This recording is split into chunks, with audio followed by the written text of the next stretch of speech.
The bottom line is that, yes, our bodies do change, and we need to take a step back and reevaluate our behaviors and not just continue to chug along thinking we can do the same old stuff because we can't. Welcome to Fempower Health. Georgie here.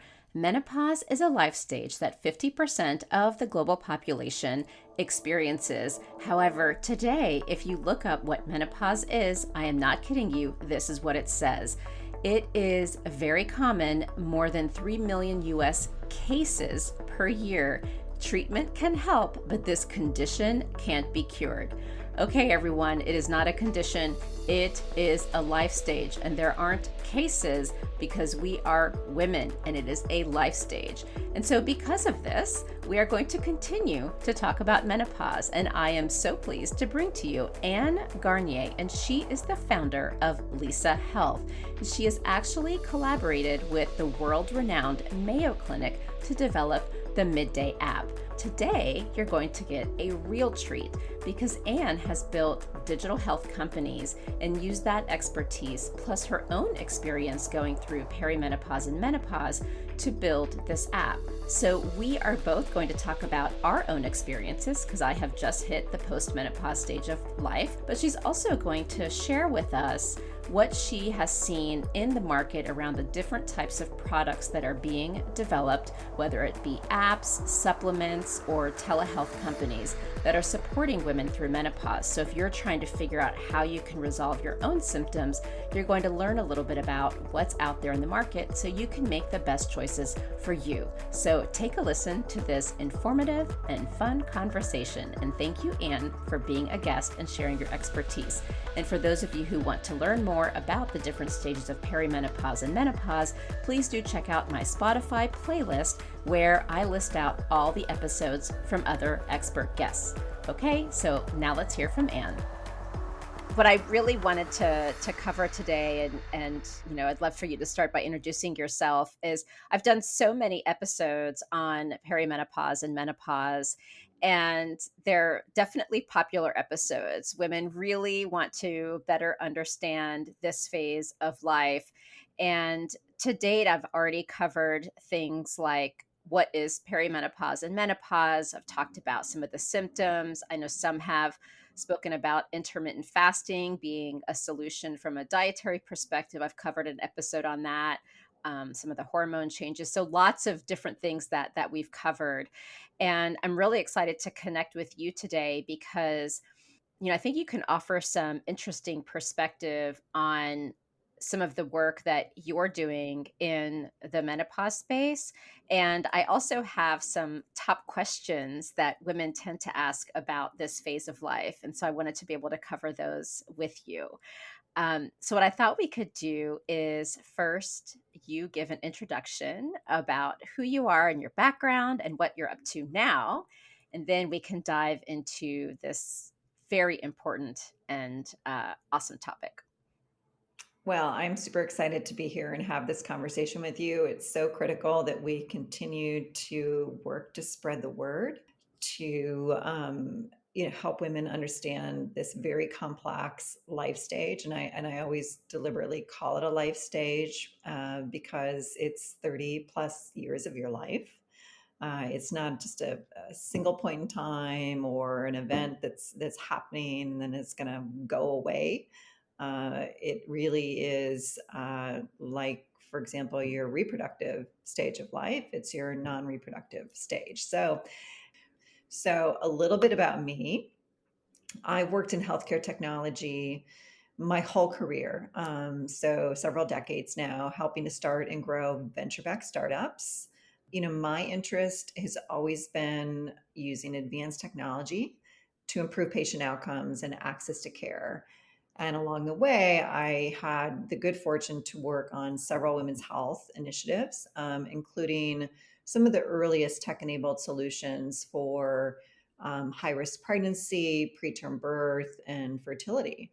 So after many years of helping other people start and grow their company, I decided to strike out on my own. And I just kept going back to that passion in women's health. if you're going to start a company, you do need to be passionate about, the solution that you're building.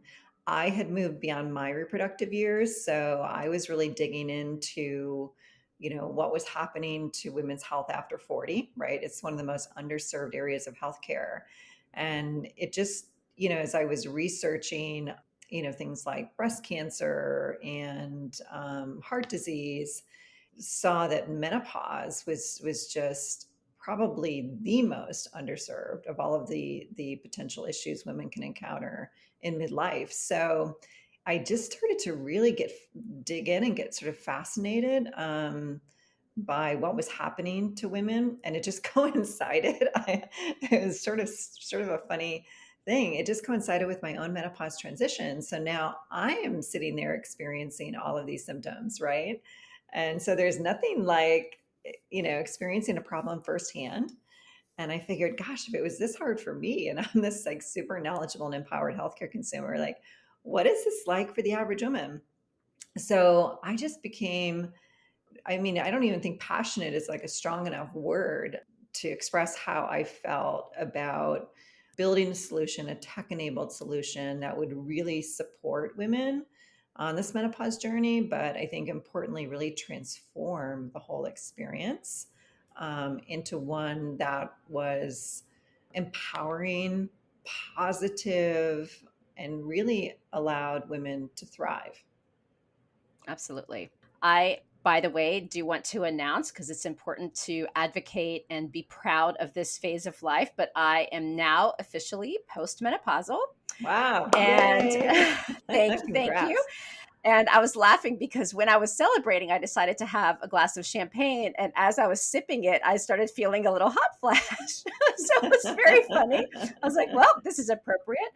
Luckily, it was just a minor one and very quick. But I figured, it's important to celebrate and advocate and Mhm. be open about it and not be shameful. So I thought it would be helpful for others to hear, yay, I did it. And I dressed in a really great outfit when I had that champagne to celebrate the moment. So Well, one of our key phrases is celebrate the start of something great. And I think it's important for us to really work to flip the perception of menopause from this sort of doom and gloom, very negative, like, oh my gosh, I'm scared, I don't know what's happening, I don't want to do this, to one where, women feel that this is a really celebratory time in their life. So kudos to you for lifting that glass of champagne. We have an article with a cover image of a woman holding that glass of champagne. Every woman should celebrate there you go. this life stage. No, absolutely. And, I have to admit, because of my fertility journey, I secretly always thought, maybe I'll be that person. Because, I think perimenopause is one of the phases in life where there's a lot of unexpected or unplanned pregnancies because of how our cycles Mhm. are changing. And so I had secretly always thought maybe I might be that person who magically gets pregnant. And I thought that I would panic and freak out about menopause. And Mhm. I'm so calm about it. And I don't know if it's the hormones, how they change, because in perimenopause it was like, Rah! But I feel so calm. And it's so, for Mhm. anyone who is worried about that fertility journey ending, I'm giving you hope, because it is possible to still be at peace. And so Mhm. I was really happy about that. So, what I wanted to make sure we talked about is helping the group understand all that's becoming available now. So, a few years ago, it was all about fertility. Well, it started out with period tracking apps. So everything was Right. period tracking apps. Then it became, what do we do about fertility? And then Mhm. around the same time, obviously, the transition would be pregnancy. And then magically, there was this explosion of focus on perimenopause and postmenopause. And, as someone who has, developed various women's health companies or supported them and now building your own, I'd love to help educate the audience on what's available to women to support them. Because one of the things I've realized is all of us in deep in femtech, we know our competition. We are assessing, what the news is always saying about the latest startup and who's getting funding. But, like you said, we may be experts in this space, but then it's like, where are the resources? So imagine those of us who, or those who may not be as embedded in doing all the research and everything available, they may be like, so I have this thing happening to me. What do I do now? right? And because you have a unique lens, I would love to get your thoughts on helping women understand what is available now. If you think about it, many companies, not all, but many companies in women's health are actually started by women who experienced a problem firsthand. And, we've had, smartphones and wearable technology, AI, advanced analytics, like all of these technologies have been around for a while. And so a lot of women are used to using, a smartphone for a wide variety of things, including their healthcare. So it just made sense that women would say, like, oh, I need a better way to track my period, or I need a better way to, monitor my fertility windows or manage my pregnancy. And I think similarly, you have women, Gen X women, right? So women who are like roughly between the ages of 45 and 55 who are, asking, well, where's that app, right? Like, why wouldn't I manage my menopause journey using technology? That's why you're starting to see more apps, becoming available. So menopause is, I mean, there's so many symptoms. So I guess I'll kind of take a step back and say that there are companies who are addressing menopause more comprehensively. There are apps, for example, like our app, Midday, right, is a comprehensive tool for managing your menopause journey and healthy aging. And there are other apps that are also in the market. There are virtual care companies who are providing virtual care for menopause. But then you have what I kind of call them point solutions, right? Where, companies addressing a single symptom. So, for example, there's a few companies in the market who have solutions for vaginal dryness, or hot flashes, or, other specific symptoms of menopause. So we see, I think, the most activity happening in virtual care, and then in consumer product goods. So quite a few companies have entered the market for products that women can buy online, or even now in Ulta or Sephora or Target. So hair care products, skincare products. So, fortunately, I think we're seeing the days where women had to make do with products for women who are in their 20s or 30s, right? That are designed for that age range, to products that are now designed specifically for the unique needs of women 40 and up.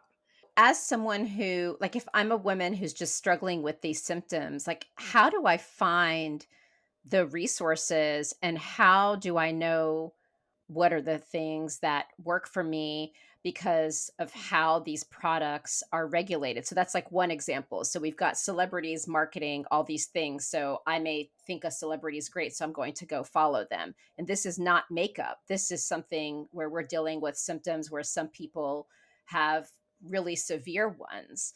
If you were to see a woman who's really struggling and you're really deep in this space, you know what, you guys are doing, what your competition's doing, how does a woman even figure out where to begin? Well, I actually had this same question posed by top menopause experts.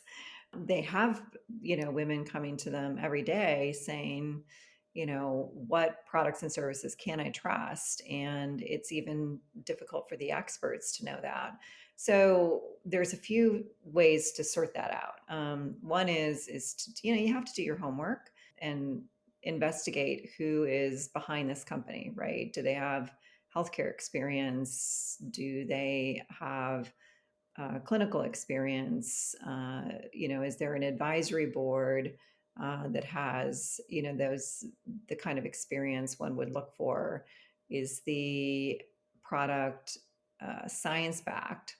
Is it evidence based? Are there studies to back up their claims?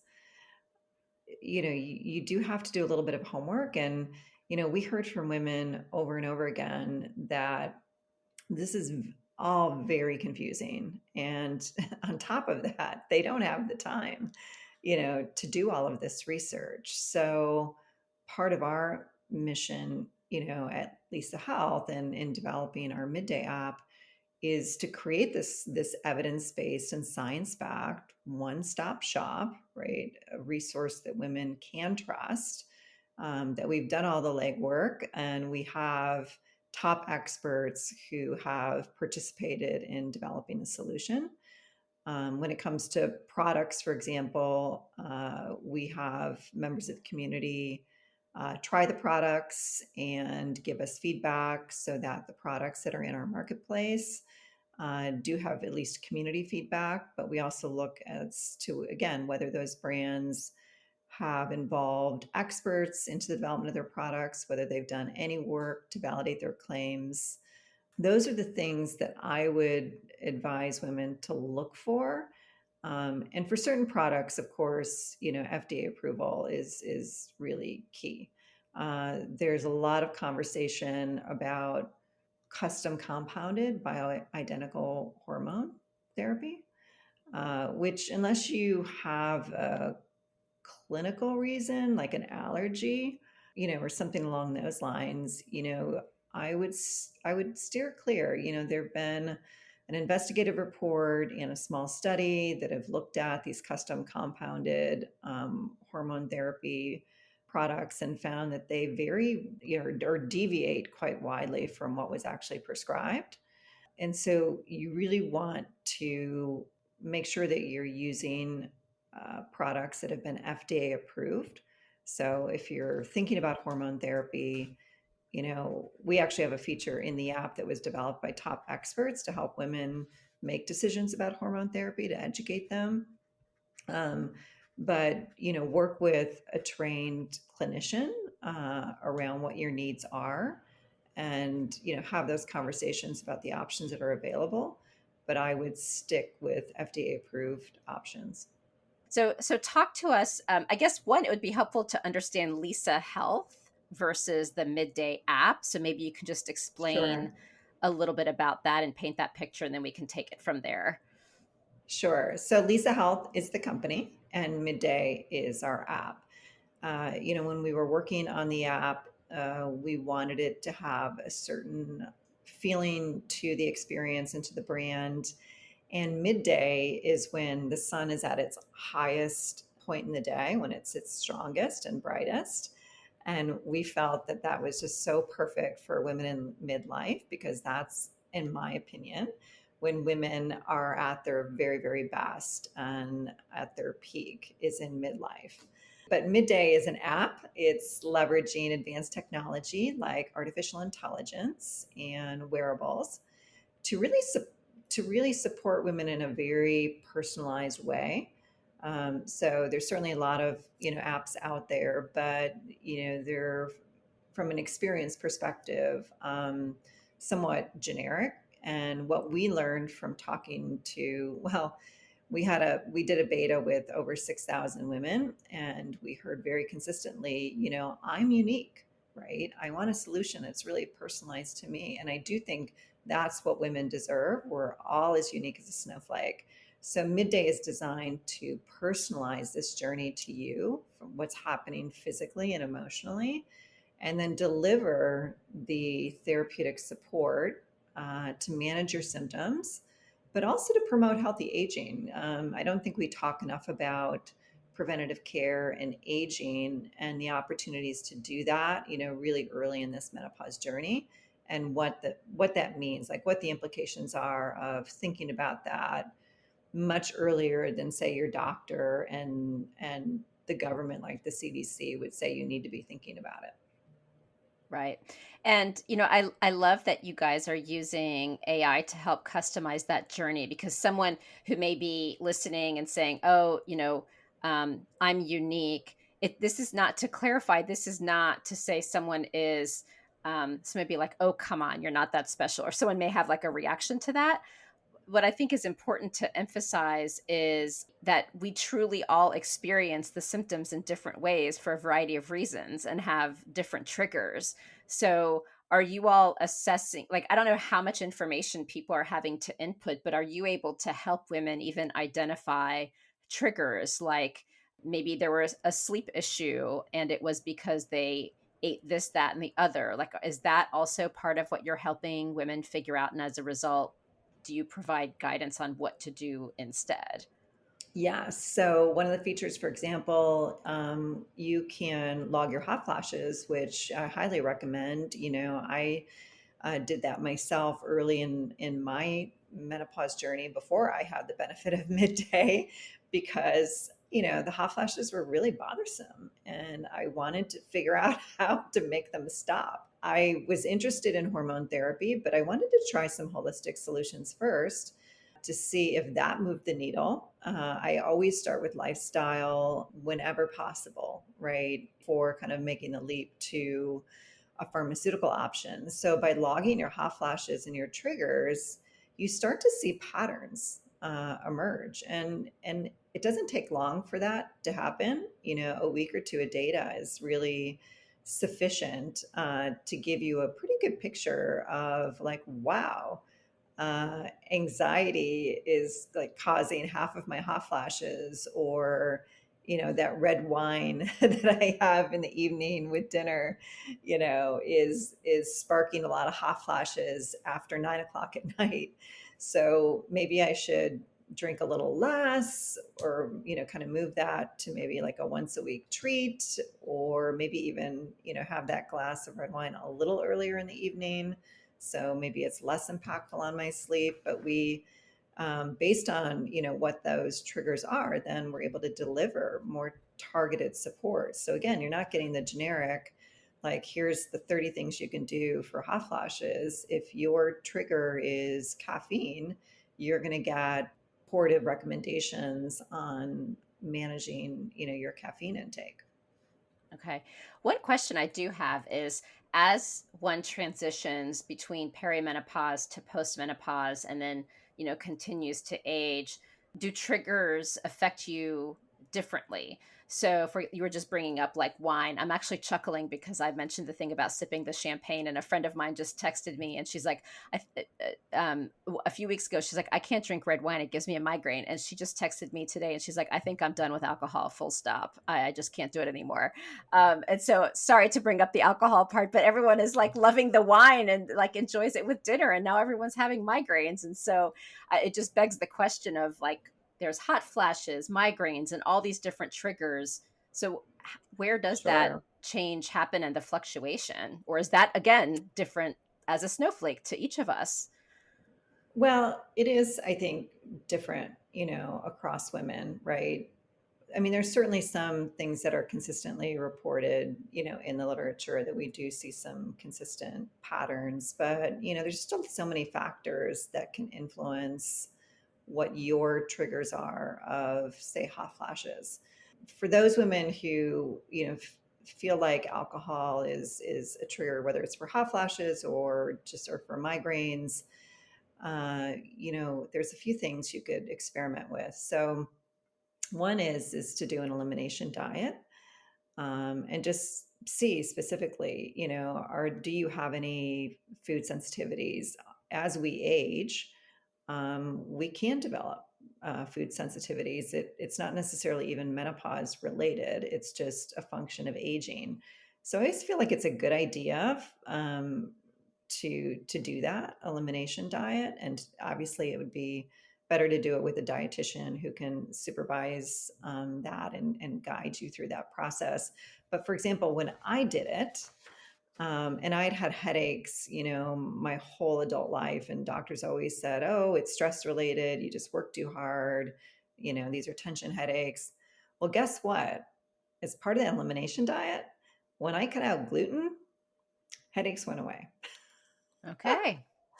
Here I am going decades with terrible headaches, right? That would sometimes move into migraine territory. And of course, the offers of prescription drugs, just to manage it. And well, could have cut out gluten. That would have made my life so much better. And I've had a few other women say exactly the same thing. They go, "Oh my gosh, yes, I cut out gluten and my headaches went away." So you never know what you're going to discover through that elimination diet process, and it usually just takes a few weeks. But for alcohol specifically, besides just eliminating it and seeing what happens, sometimes it just is a matter of switching up what you're drinking. I shifted to drinking primarily European wines because I found that I had almost no headaches. Of course, I'm a very moderate person with my alcohol intake. That is key to avoiding a headache. But I found that European wines, particularly the lower alcohol, like 12 to maybe 13.5%, definitely make a difference. A lot of people don't even think about the percentage, alcohol percentage, and you should.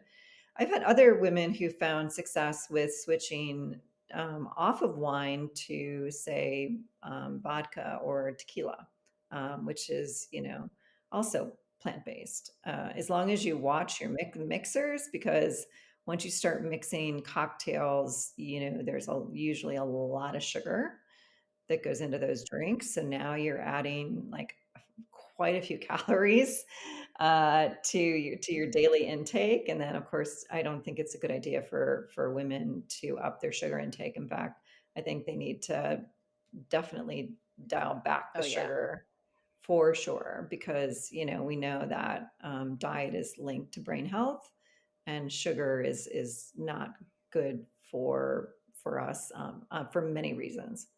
But the bottom line is that, yes, our bodies do change, and we need to take a step back and reevaluate our behaviors and not just continue to chug along thinking we can do the same old stuff, because we can't.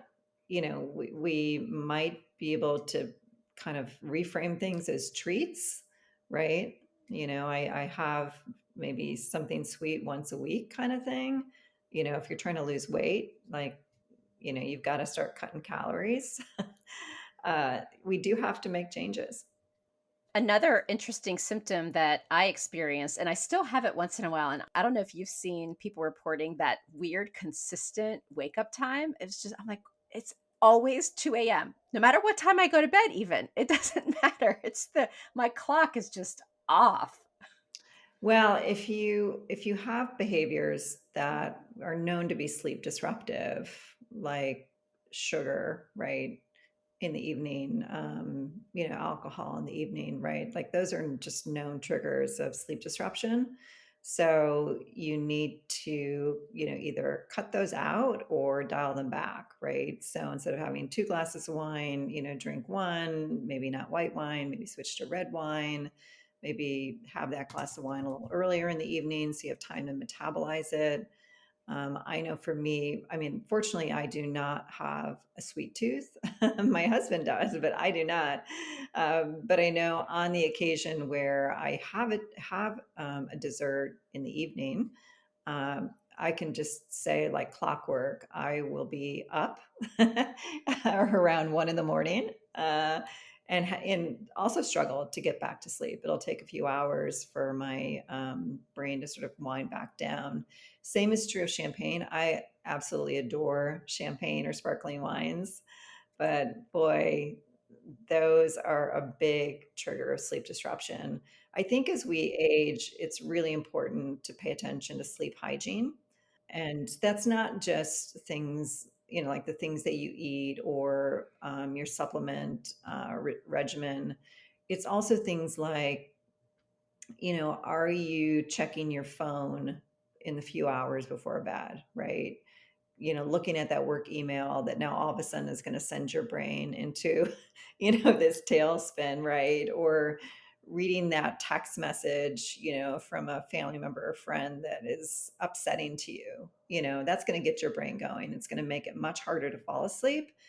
Or if you fall asleep, for a lot of people, it will trigger, a sleep disturbance episode. And then it's just harder to go back to sleep. Right. So we absolutely have to pay attention to sleep hygiene, especially women. We get the least amount of sleep of any other demographic. And I'm talking about women in the menopause life stage, the least amount of sleep. And a lot of it is due to hot flashes at night. Definitely those are sleep disruptors, but it can be stress, it can be anxiety, it can be, engaging in things that are too stimulating, whether that's, from the digital perspective or food and alcohol. Yeah, you just got to start paying attention to all those little details and get into your routine. It's almost like, for me, I don't know how it feels for you, it's just a matter of fact thing. It's like I choose, like, I'm going to do this bad habit, whatever it is, like checking my phone, eating something sweet or whatever. And as a result, this is going to happen, but oh well.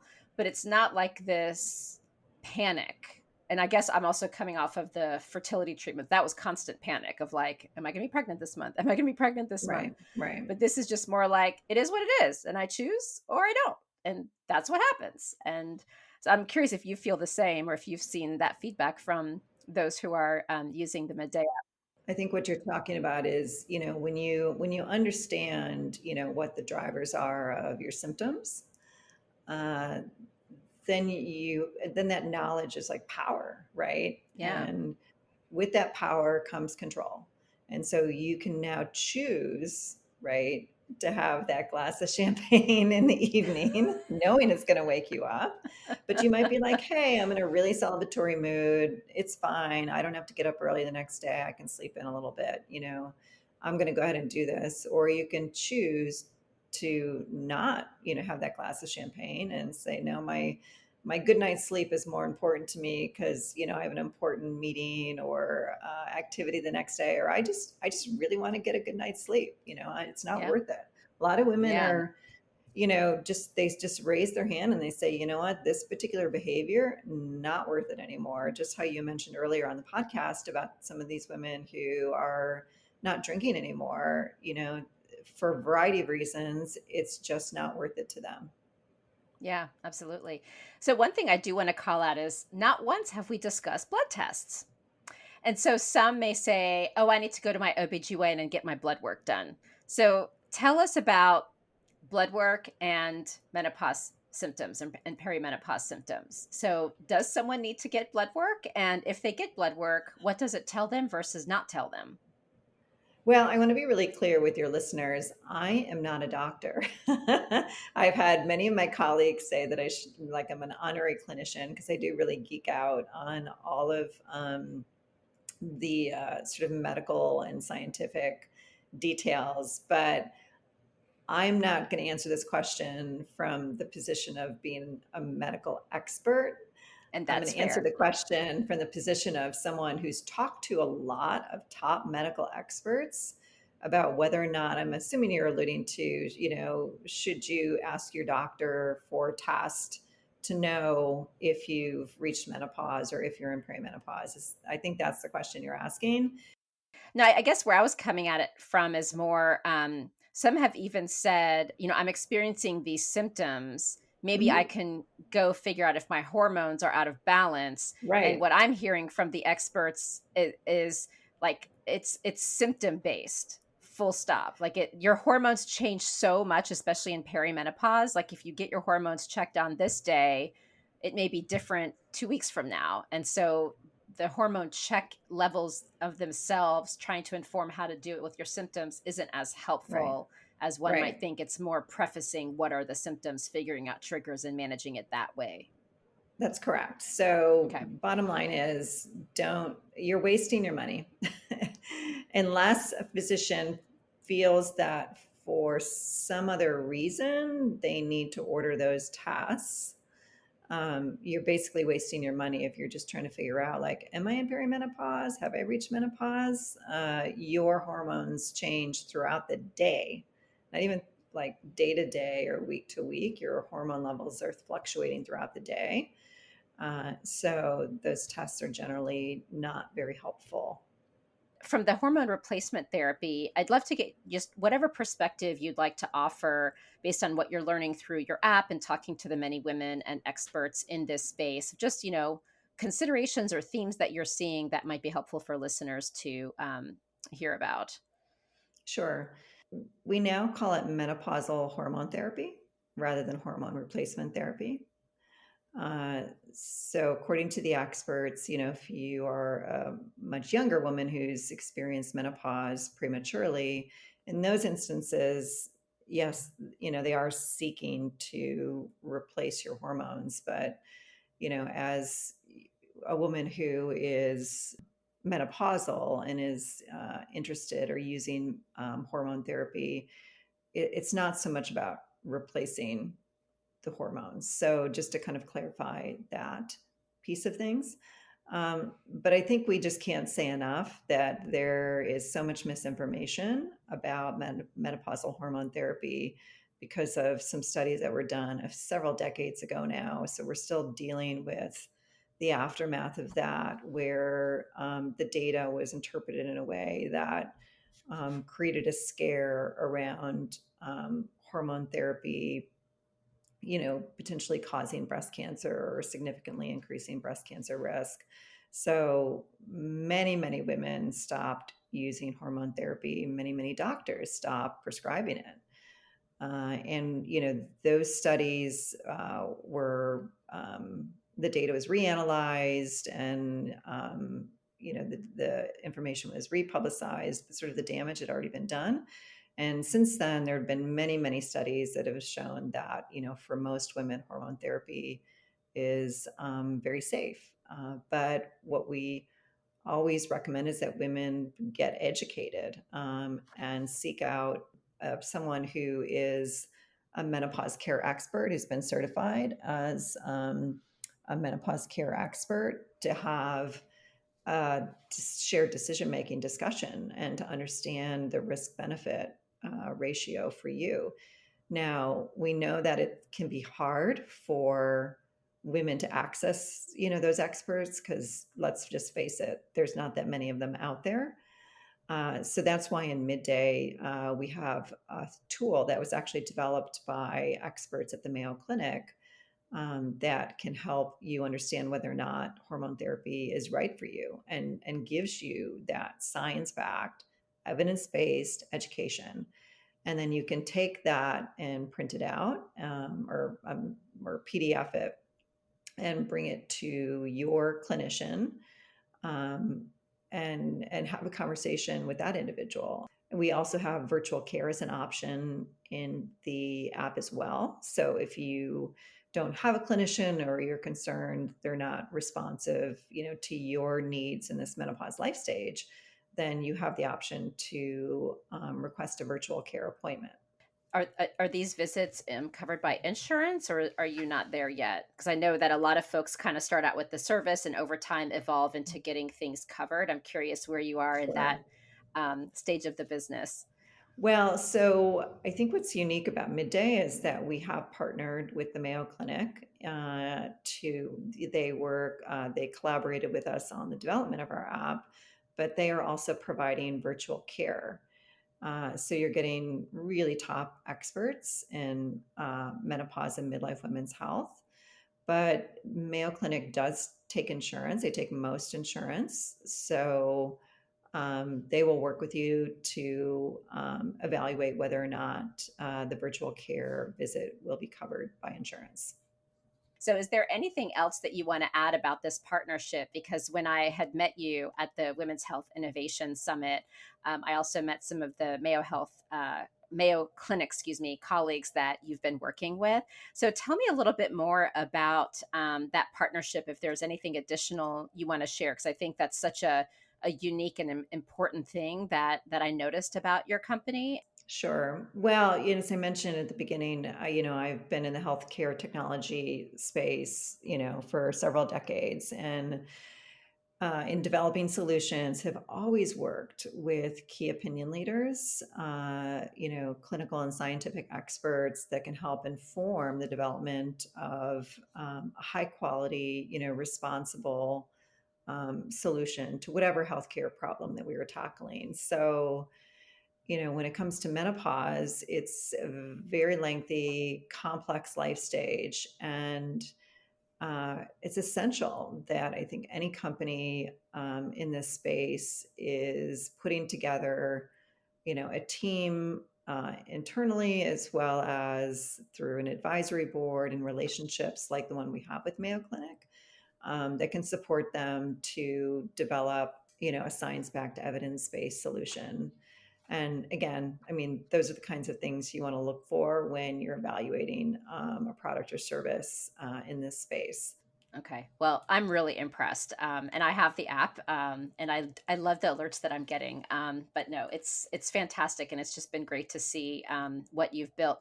Now, do you mind? I looked up top 5 questions that women ask about this stage of life, and I wanted to have you just answer them. They're like quick ones, nothing that we have to get into elaboration, or nothing we have to elaborate on. So, well, one was, should I start hormone therapy? So I think we already answered that question. Mhm. Whereas it depends. The data out there shows that it is safe. You just have to figure out if it's right for you. And there's been a lot of misinformation. So I don't know if there's anything else you wanted to add. Well, it's safe for most women. So, there's certainly certain circumstances where hormone therapy is an appropriate treatment based on your medical profile. So that's why it's important to work with a clinician who's an expert in menopausal care. And of course, there's kind of a timing thing. So I think a Yep. lot of women think, oh, I can take hormone therapy anytime. And in most cases, hormone therapy is a therapeutic that's used when you have reached menopause, right? So not in perimenopause. Sometimes there might be circumstances, from what I understand from the experts, that they might prescribe it, but generally it's after you have reached menopause and within a certain window of time. Okay. And then how will menopause impact sex drive?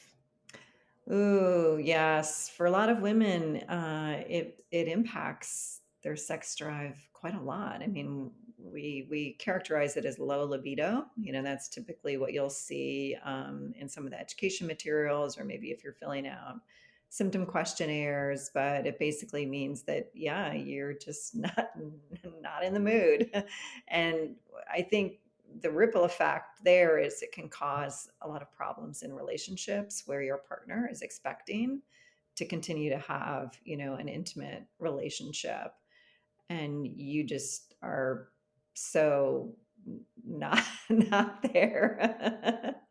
And I think the good news is that there is a number of strategies that you can employ to help with low libido. So there's certainly prescription options you can explore. We have a wonderful advisor, Dr. Barb Dupree. She had started a website many years ago, middlesexmd.com. Uh, and she was really a pioneer in sexual wellness and really talking openly about these types of things, and also created a product marketplace for getting things like lubricants and moisturizers and therapeutic devices. So what Dr. Dupree, some of the advice that she gives is you may not feel desire when sex is being initiated, but it will follow, right? So, you may have to have some foreplay to sort of start to warm things up. And then, in a few minutes in, it's like, oh, okay, now my body's responding. And now I actually am in the mood, right? That oftentimes, where before desire would lead, into the sexual encounter, like, ooh, I'm in the mood. Now we just have to understand that that desire may come a little bit later in the process, but Okay. it can kick in. I also strongly encourage, talking with your partner just about menopause in general, and not sort of hide or delay that conversation, because I think many partners, can play a very supportive role, and it can really help to get you through some of the more kind of maybe acute phases of symptoms occurring, like low libido and vaginal dryness, rather than kind of lying there and being in a lot of pain. Kind of talking about the fact that, wow, like sex really hurts now. Like it's really painful and uncomfortable and I don't want to do it. and then just resisting, right? And then your partner gets frustrated because it's like, wow, we haven't had sex in a month. To just say to your partner, it is painful, and I think we need to start using a lubricant, right? Like we need to start introducing, some new things into the bedroom that are going to help us enjoy this. So here's a quick question here. Like there are things like black cohosh and all these other things where we think it helps. It probably helps. And so I guess any high level guidance, I mean, is this as simple as right now, let's just go to someone who is trained in menopause, research still to come? And the answer is it depends on the supplements. Because again, with so many things in women's health, there's all these things that certain subsections of people know and use, but then others are like, where's the clinical trial? Just curious if you're seeing any themes that we should make women aware of at a high level without diving into supplement by supplement. Well, there's just not a lot of evidence around these supplements. There's not been enough research. I mean, in general, with menopause, there's not very much research dollars that go into this life stage, which is a shame. But for supplements specifically, there's not a lot of evidence. The experts would tell you that, if you take a supplement, let's just say black cohosh, for example, and it feels to you like you're having fewer hot flashes or less intense, um, often it could just be a placebo effect, just by the fact that you're doing something, right? Then you feel like this is a positive step towards managing hot flashes, that you are that you have a perception that your hot flashes are improving, and Right. that's fine. I mean, if but oftentimes it's not sustained, right? That it might just last for a few weeks or a few months. But generally, the expert consensus on supplements is that they don't work, Okay. and they could be harmful, particularly if you're taking other medications or you've got other medical issues. I think it's always a good idea to have a conversation with a clinician Okay. before taking supplements. And I think you're alluding to like herbal remedies for things like hot flashes or sleep, but just on supplements in general, the experts generally are not do not feel that supplements really do anything for anyone. It could be if you have a particular condition, you might need supplementation. But oftentimes people are over supplementing. Like they just think, well, I guess if a little magnesium is good, I'll take a lot. Uh, and you might actually have side effects from that. One of our Right. advisors, who's an expert in lifestyle medicine, she says she consistently sees patients who are over supplementing and causing other issues. And then these two questions actually have to do with each other, and they're the last questions. So it really has to do with OBGYN visits. So one section of it is I haven't had my period in years. Do I need an annual? And then do I still need pap tests and mammograms? Especially if I've like already had a hysterectomy. So this is kind of like that holistic, okay, I've been going to my OBGYN consistently. Now I've hit this stage of life. Where does that OBGYN fit into my life, if at all?